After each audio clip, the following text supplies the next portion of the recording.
नवरात्र का प्रथम दिन माँ शैलपुत्री को समर्पित। गाय पर सवार देवी शैलपुत्री की होती है पूजा। शुभ मुहूर्त में करें कलश की स्थापना। सनातन धर्म में नवरात्रि का अत्यधिक महत्व है।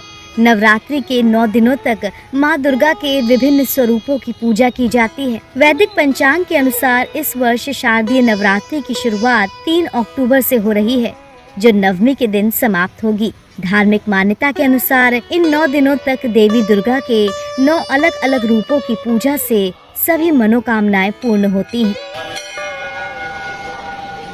नवरात्रि में माँ दुर्गा के 9 स्वरूपों की विधिवत पूजा अर्चना की जाती है।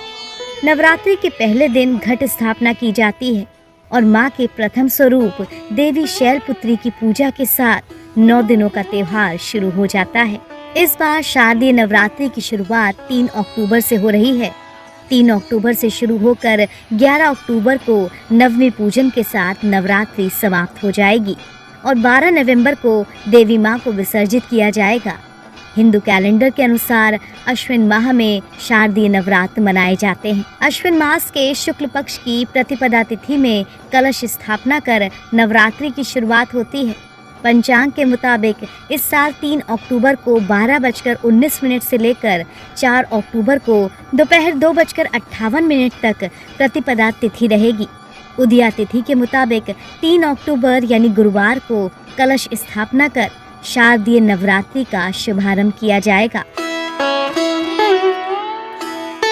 शारदीय नवरात्रि घट स्थापना शुभ मुहूर्त। नवरात्रि के पहले दिन गाय पर सवार माँ शैलपुत्री की पूजा अर्चना की जाती है, लेकिन सबसे पहले कलश स्थापना पूजा होती है और देवी को भी प्रतिष्ठित करने के बाद ही उनके शैलपुत्री स्वरूप की आराधना की जाती है। कलश स्थापना के लिए पहला मुहूर्त सुबह 6:19 से 7:23 तक है। वहीं अभिजीत मुहूर्त सुबह 11:52 से लेकर 12:40 तक रहेगा। कलश स्थापना के साथ माँ शैलपुत्री के इस मंत्र के साथ पूजा की शुरुआत करें।